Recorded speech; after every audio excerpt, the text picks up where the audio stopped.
Hey everybody, welcome back to Michael Claird Arts. It's time once again for a warm-up. Let's draw some raccoons this morning. Let's get started.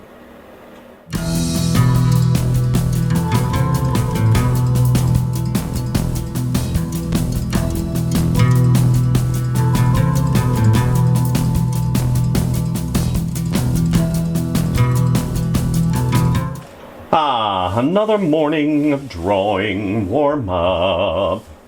Yes, let's go ahead and turn on our secondary light here so we get some better exposure. Warm-ups, why they're important and why I do them. I think I've said this more than one time, that this whole drawing thing doesn't come naturally to me, and I'm sure that some other people have voiced the same sentiment. Drawing to me not only is an extension of who I am as a person, and then it becomes personal because suddenly you're an artist and you need to do things in an artistic way all the time. I think that's folly. The thing is with drawing, it is a skill. And a lot of it has to do with the way that you view your surroundings in your world. If I get my anchor point in. And that in and of itself takes a little bit of time, because we're not born with the skill to draw. As we progress through life, we start realizing we do live in a three-dimensional world, and whenever you start to draw something on this 2D surface, because you can't reach in, I can't reach into the paper, then you have to develop some skills to pay the bills. You have to develop some skills that help you see your world in such a way that is conducive to creating an image on a 2D surface.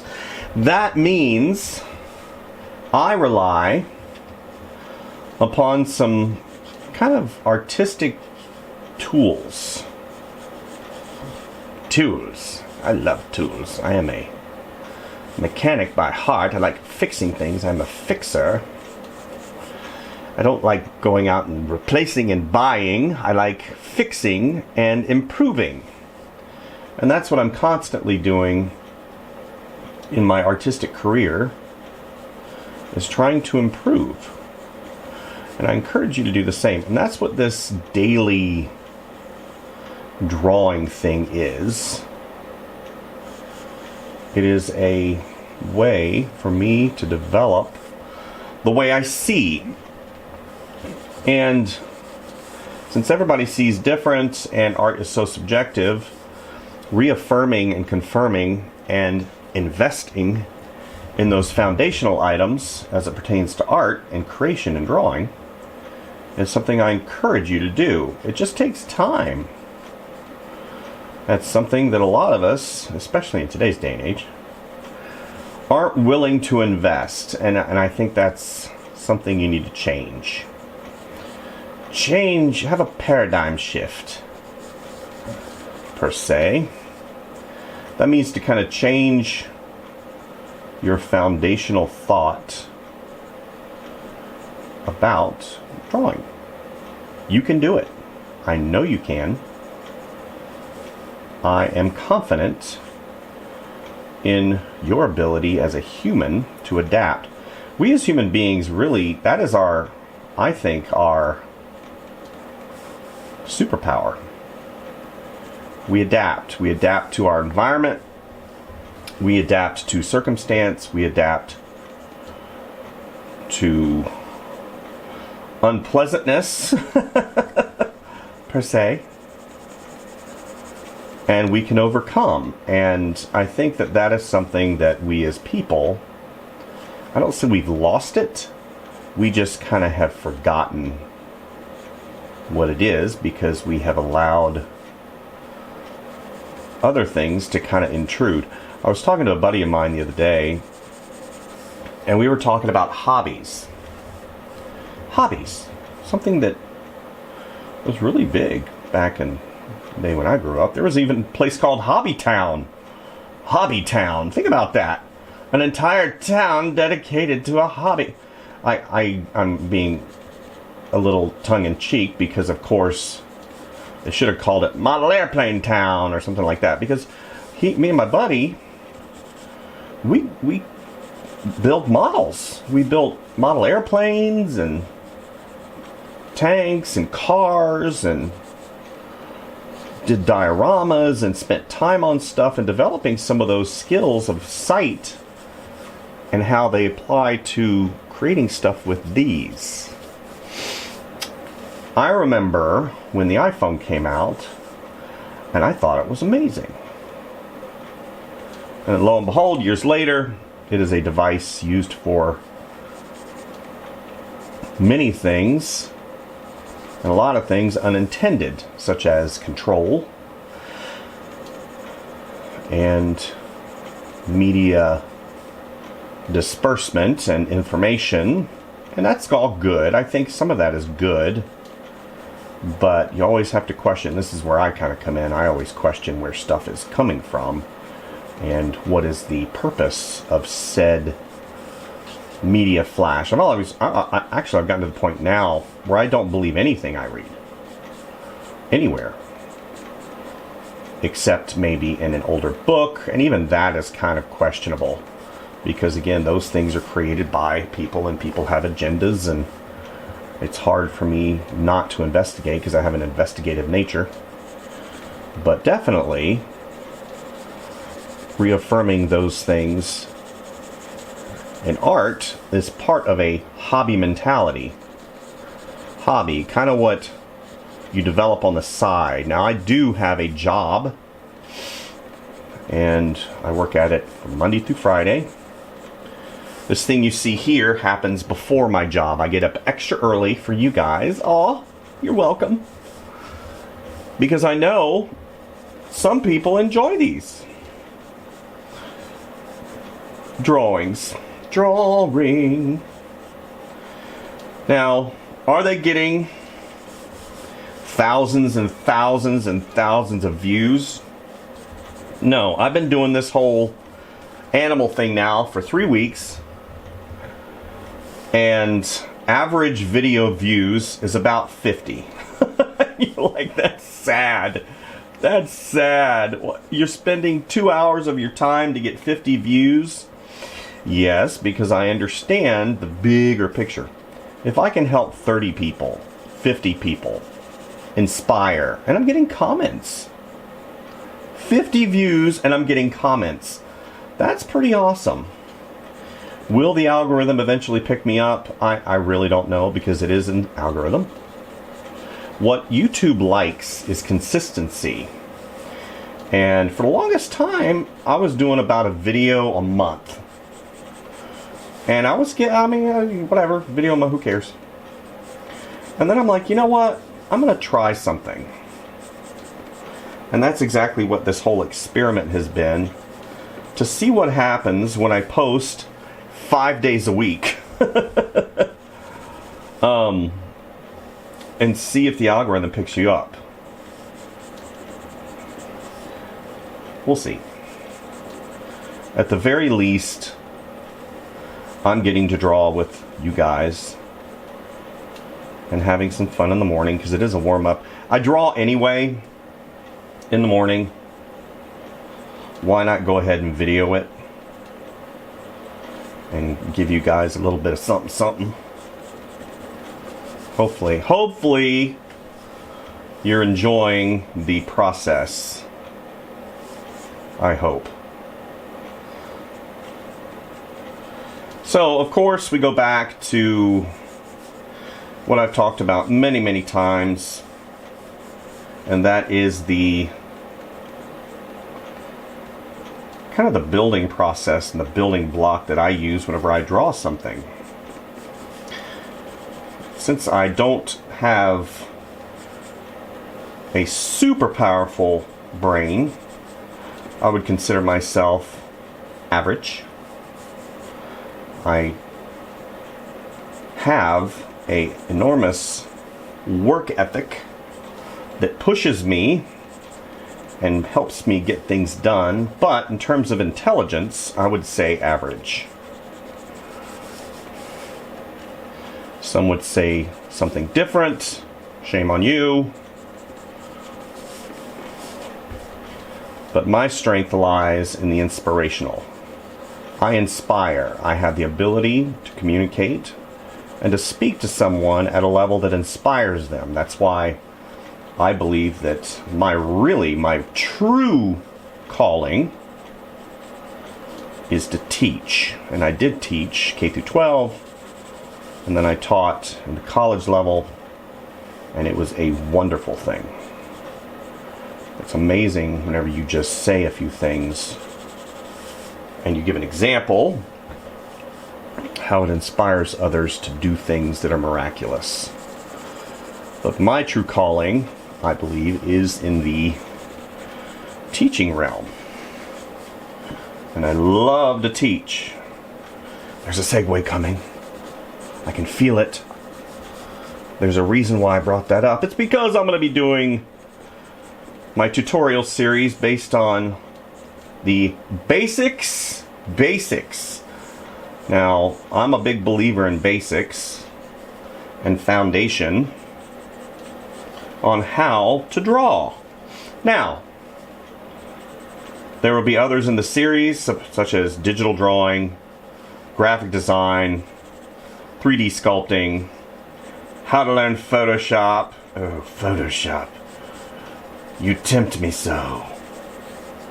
And those videos will be forthcoming. But the first series, currently in production, is it's the basics of drawing. And we'll go through the basics of this wonderful thing we call drawing, which is basically learning how to see, making decisions, building up your creative library, all of those wonderful, delicious things that I have basically made a channel on. 714 videos. That's a lot of videos. Check them out. So, as I progress through this drawing, you can see there's some things going on, things that I like, things that I don't like. But it is a start, and it is recognizable. The anatomy is pretty good. And I think, let's put a little rock right here.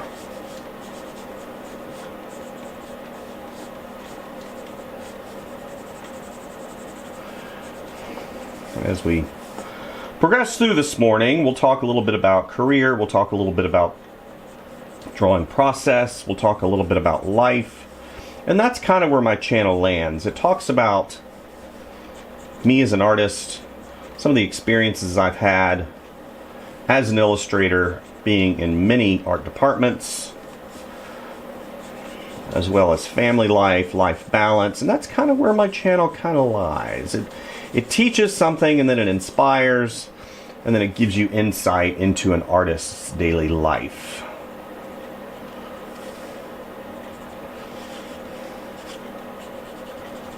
Let's go ahead and we're going to take this out of its sleeve. What are you doing? We're going to put it on its side, and I'm going to give a little bit of fur. You see how kind of chaotic it becomes, but then there is a wonderful thing that happens, and it kind of pops. There's a nice shadow under here. That highlight's a little too delicious. There we go.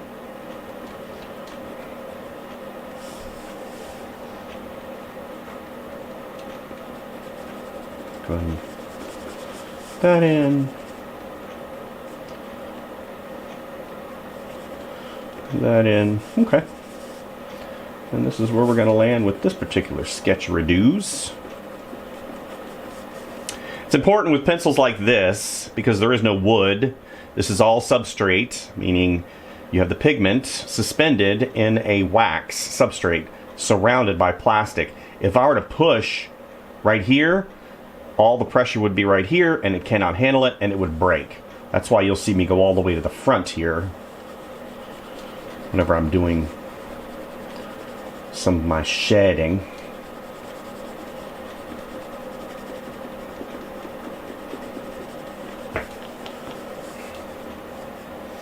Okay, these little black paws. Okay, drawing number 1 complete. Let's get a little shadow under here.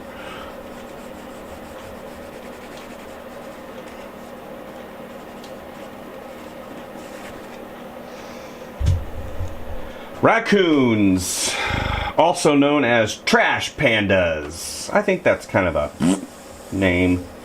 I think raccoons are beautiful. They're quite shifty.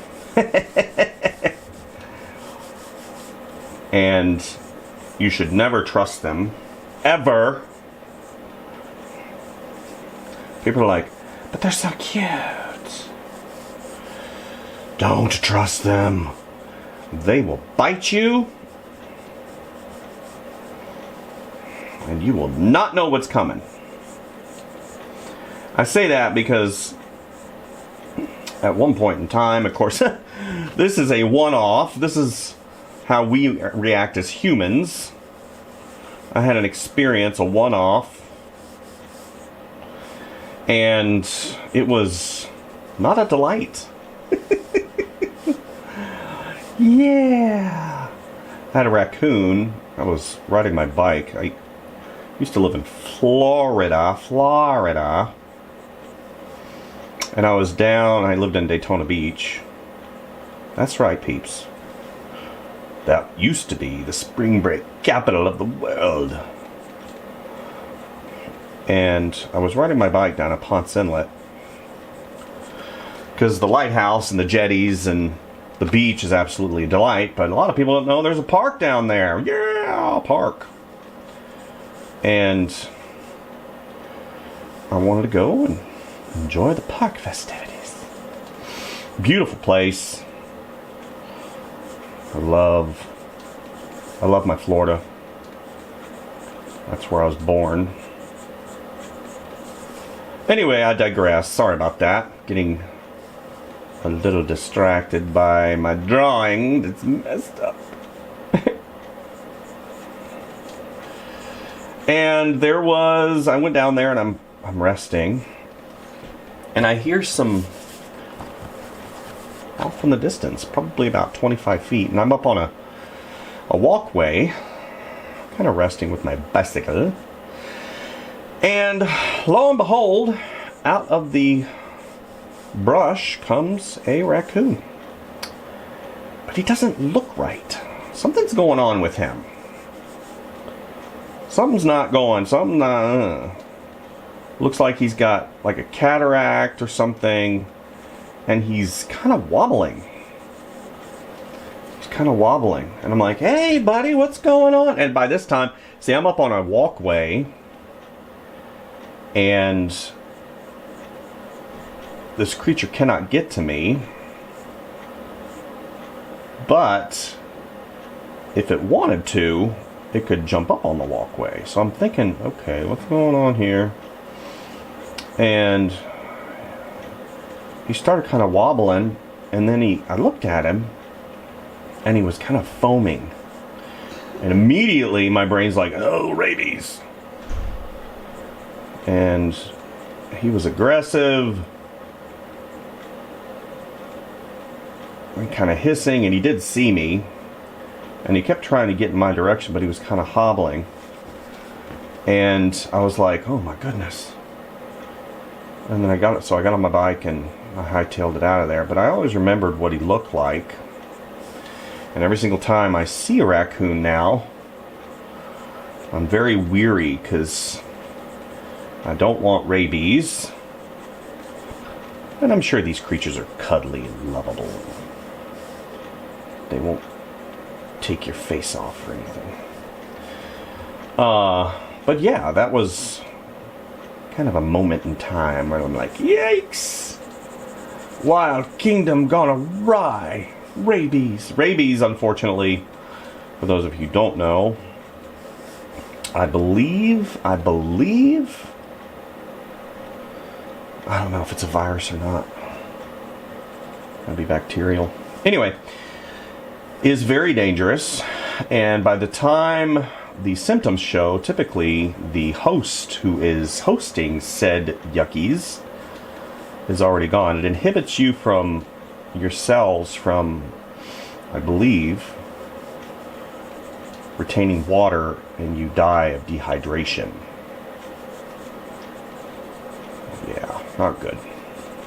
So this is kind of what that creature looked like. He's like, kind of like a zombie. He kind of looked like a zombie.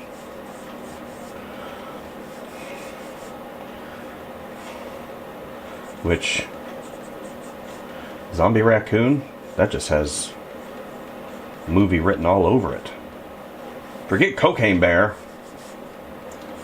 Zombie raccoon. Yikes.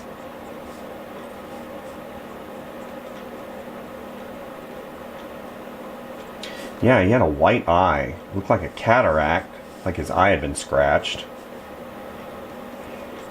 He's probably just going about his day, being a little too territorial. He's probably like, get out of here! Kind of like I am with the bears at my house. Yes, bears at my house. I wonder if that's a song. Bears at my house.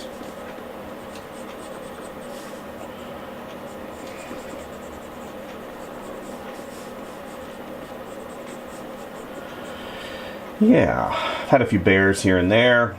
Here up in the mountains, of course. It's to be expected.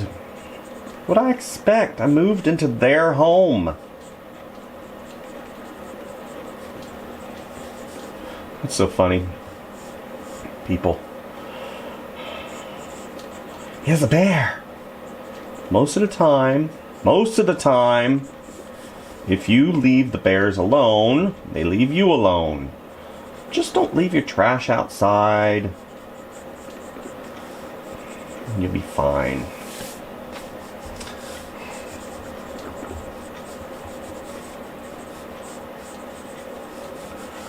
Okay, so now we're going to get to the back leg.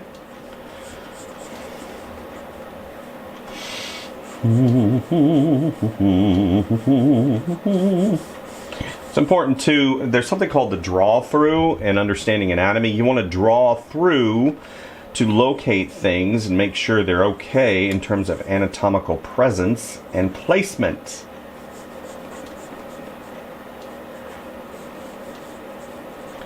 And we're okay. Got this leg that comes around. And it's right here.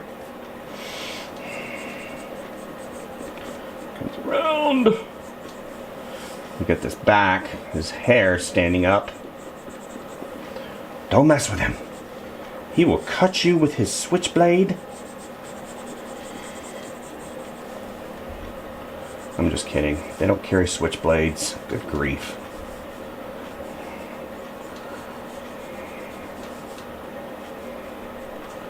They carry wakazashis.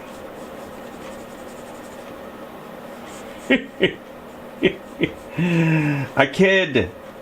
Good grief. People are so sensitive. They're like, how dare you say they carry wakazashis?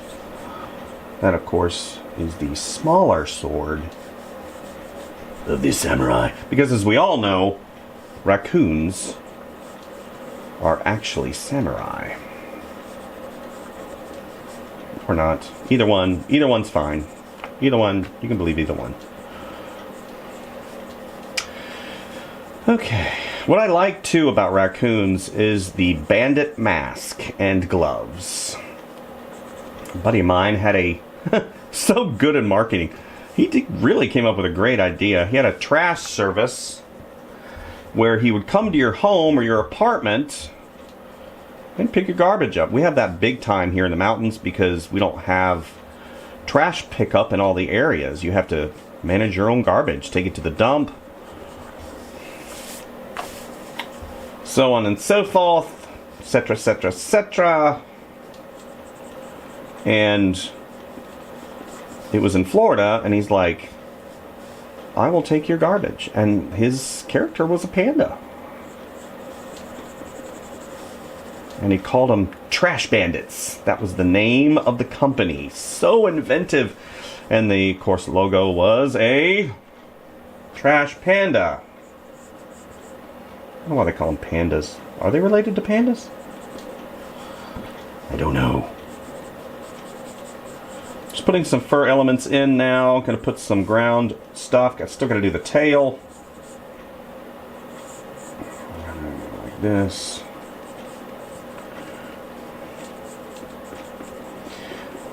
Yeah, such a great marketing idea. I don't know if he ended up doing anything with it.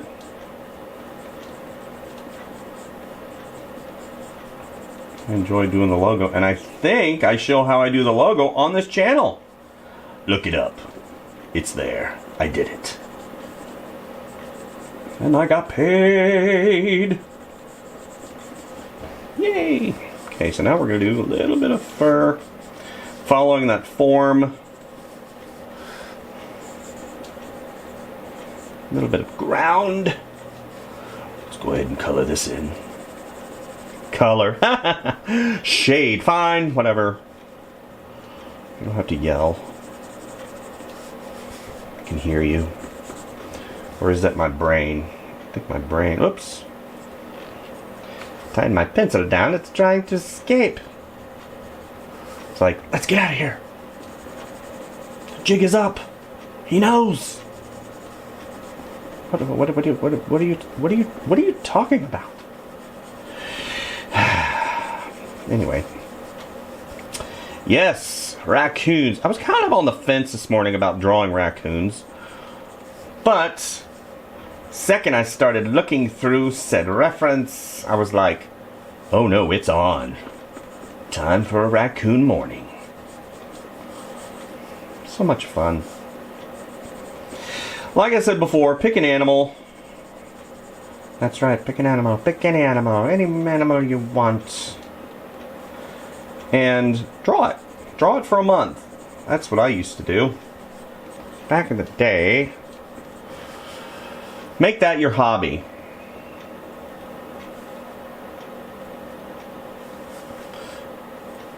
Pick an animal.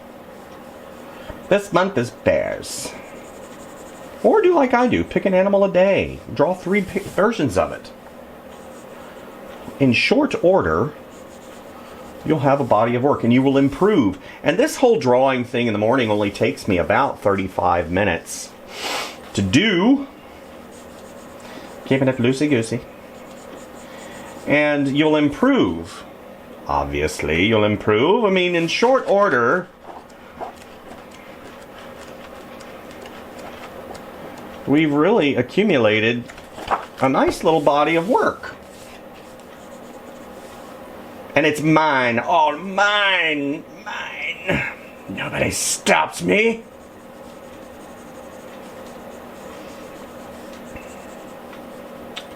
And hopefully it's inspiring you, because that's why I'm really doing it. I sure ain't doing it for the views.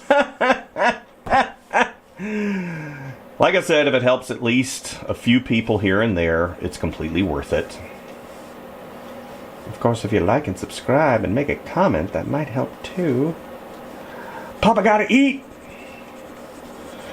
Trust me, I do not rely upon my YouTube channel for food. Okay. Alright. What are we going to sign this? What are we going to do right here? On to the next one. Drawing number 3. Drawing number 3. For those of you who just came about, today we're drawing raccoons. This is the 3rd drawing in said series. So far, I have embarrassed myself horribly. I'm okay with that, as long as you're enjoying the entertainment. Laugh at my expense. Enjoy. Right now, putting in some of those foundational items, going ahead with the circle. And then, nothing wrong with drawing another circle, and then just really generalizing the shape. Generalization is something that we as people, I think, sometimes don't know how to do. I, of course, am an illustrator and artist. I do product design and illustration, graphic arts, 3D sculpting, toy design, so on and so forth. And whenever I submit stuff for approval, which happens a lot, because those people that want you to make stuff for them, they're the ones that really have the final say. And you're like, what? Are you kidding me? You mean people that have no training at all? Training or experience? And all they do is basically tell you yes or no? Yeah. Which is kind of interesting. Now, you would expect somebody that has the ultimate say of what you're doing to have an inkling of what they're talking about, but that is not always the case. Case in point, whenever I worked for Hard Rock Cafe, which I did for numerous years as an artist, illustrator, apparel person, hats. I mean, we did stuff for bands. I mean, you name it. It was a lot of music stuff. And one of my parts of my illustration had it had corrugated metal. No, it didn't have corrugated metal. It had diamond plate. So diamond plate, for those of you who are not in the know, it's a piece of metal and it's got these zigzags on there. You'll see it on the back of maybe a truck that has a toolbox. And yeah, so I used that as kind of an industrial look because I thought it was really cool. And I remember the developer, the product developer, I even remember his name. Are you ready? His name was, not telling you. I'm not going to tell you his name. Not your business. But he referred to it as corrugated metal. And I'm like, corrugated metal? That's not corrugated metal. Corrugated metal is the stuff that you put on the side of barns. Are you born in a barn? But it just goes to show you, and that person came from a different background, not an artistic background or a product development background. He was hired from retail because he had a really good retail sense. And ultimately, he ended up going and working for another corporation, very large corporation, so he had success. But I'm sure the art department that I was working for had a little bit to do with that success. But I digress, it's fine. But there will be instances where if you are a professional, you'll run into these people that have no clue of what they're talking about. And that is something that you kind of have to, gulp. And you could be a turd. I mean, numerous times I wanted to be a turd. I wanted to be like, is that person dense? Are they just, did they lose their mind? Do they have any clue what they're talking about? The reality is no, they didn't have any clue what they're talking about. They're doing the best they can, and that is going to be something that you'll run into in life. People are doing the best they can. They don't know everything. And at the time, I didn't have any patience for people like that. You ever run into that part of you? Dude, I don't have any patience for you. I don't have to deal with you. That, my friends, is the wrong way to come at life. And I can confidently say that because I have been on both sides of that equation. And when you jump to conclusions about somebody or something, first of all, if you use your mouth to voice said opinion, you are definitely entitled to your opinion. Don't think that you're not. You are entitled. You can say whatever you want. You suck! Thank you, sir. I will improve. But, in the context of professional atmosphere, having an encouraging voice is always a better thing to have. When I was at Disney, they had a culture of learning. And that, my friends, is something that I embraced. If you didn't know something, if you needed to have help, there was more than one person there to help you. Whether that's still the case, I don't know, because I don't work for Disney anymore. At least not directly. Indirectly, yes, through proxies or vendors or companies like that. But their culture was that of learning because they wanted to have the best foot forward and have the best representation. And as a director or art director, you have to understand that your team should always be learning. Always. There should be no instance where they're not. We're talking figure drawing, we're talking animals, we're talking basic foundational items, learning new software, doing it on their own time, having their own projects, their own passion projects. It will make for a culture of positivity, because if somebody sees and constantly sees people that are failing and are unhappy in their environment, it is like a cancer that has the potential to destroy your company. So Disney takes a different way, which I appreciate. Now, does Disney fire you for no reason? Well, not no reason. For money reasons? Yes, they will fire you and not even look you twice in the face.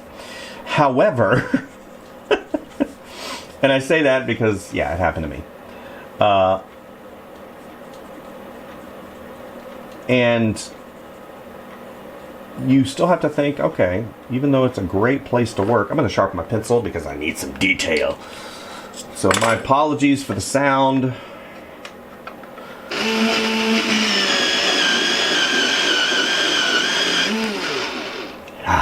Much better. Just know that these companies that create all these incredible experiences, whether it be in the theme park, whether it be in a movie, their main focus not only is to perpetuate the legacy of Walt Disney, but to make money. And I mean, I remember the day that I was let go. It was very surreal. Hey, Mike, we're discontinuing this particular department. I need you to go ahead and copy all your files and finish your projects up as of today. Transfer them to the main drive and submit all your invoices. You're done. You know, after 2 years, like 2.5 years of doing something for somebody, and then literally out of nowhere, it was a Monday, I remember, and I was like, oh, okay, no problem. Thanks for the opportunity. And thank you for being with us. Okay. And it was hard. It was a hard pill to swallow because you sacrifice and you give time, of course being compensated. But I had hoped at the time that I would be picked up, because I was an in-house illustrator and toy designer, and being picked up on contract. I wasn't on a contract or anything, and they just, and yeah, it just happens. That's why you have projects and extra fires happening all the time, feeding you and inspiring you. And have this other hand come here. The fur come out, around. Yeah, definitely, if you're currently in a unhappy work environment, then I definitely encourage you to find a hobby. And if the work environment doesn't improve, then definitely find one that speaks to you.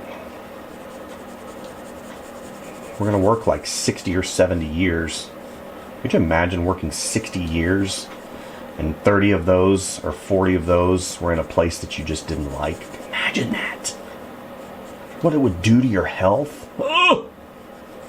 What it would do to your psyche.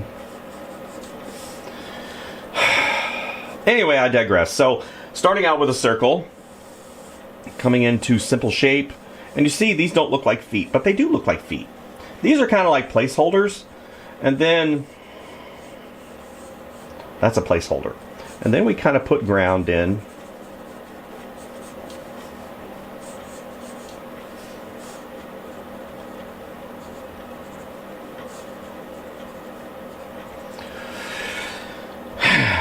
So yeah, as I continue through, you can definitely see what I'm thinking.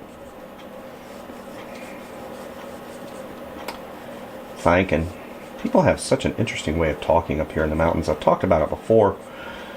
They use H's in places that H's shouldn't be. But I am a voice person and a linguistic. I love linguistics. I love language and how humanity kind of overcomes things and barriers in the language to create beautiful sounds. I love music.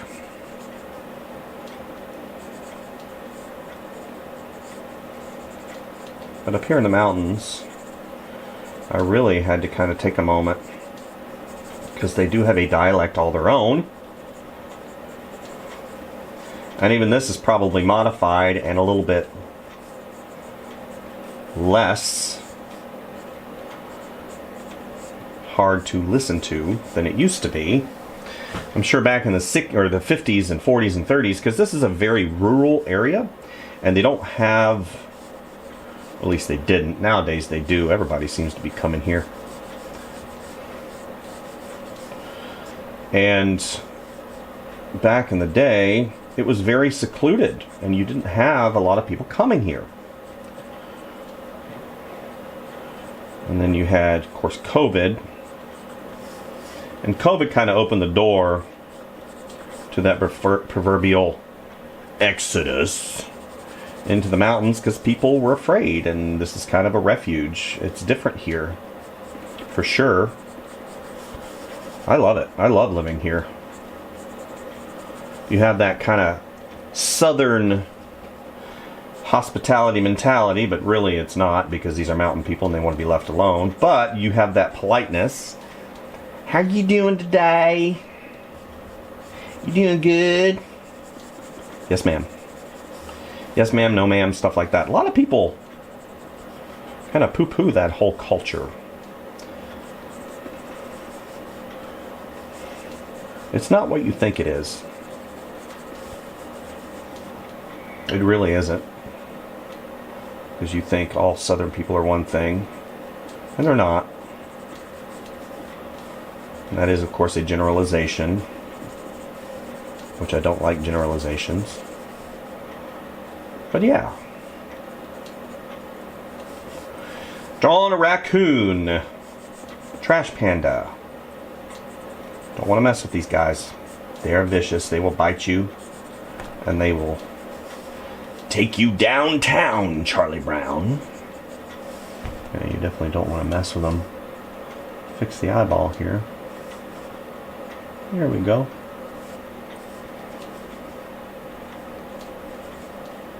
We're going to be getting a snowstorm as of this video being the 23rd of January. We're supposed to be getting a snowstorm here in the next 2 days. So, with all the people, because we have a large population of elderly, because of course they moved here from other places. And they tend to freak out quite a bit. which I understand. I really do. At first I was kind of irritated, but I'm like, you know what? They're afraid. They don't want to die.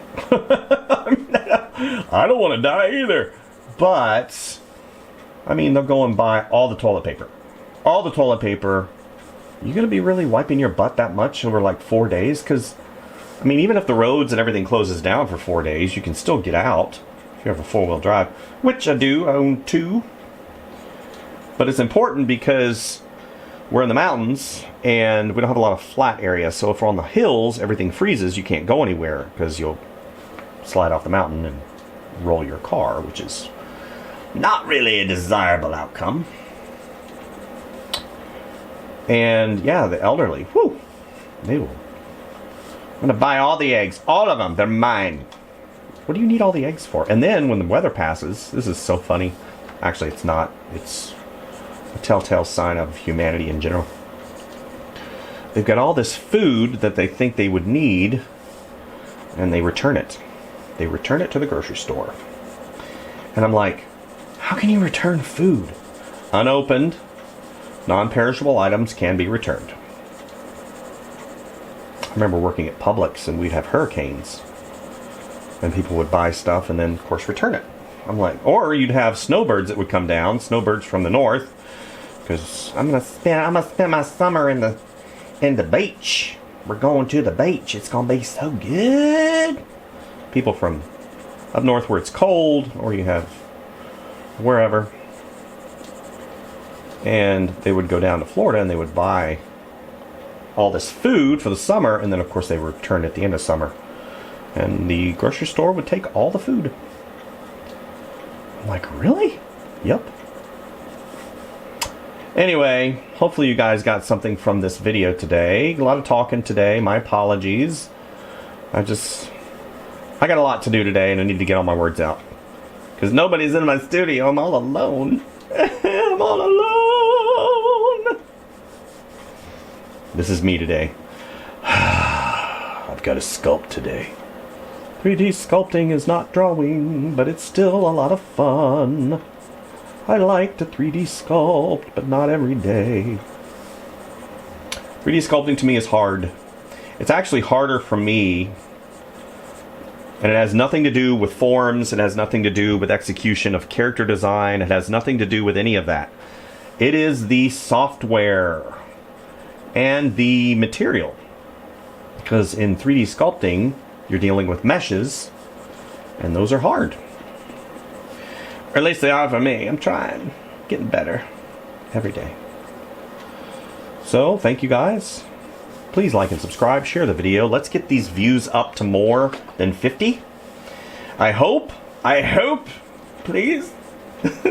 Please, we need more than 50 to justify the time I spend on these. Oh my gosh. But it's all good. It's all good. Right? Isn't it? Hopefully you like these guys. Racoons. Who knows what we'll do tomorrow. Thank you guys, and we'll see you next time. MC26. Gotta make sure I appease the guy that said you can't sign it until you're done. You know what? Look at me. I'm doing it. You want some more? I got plenty. Thanks, guys. Bye.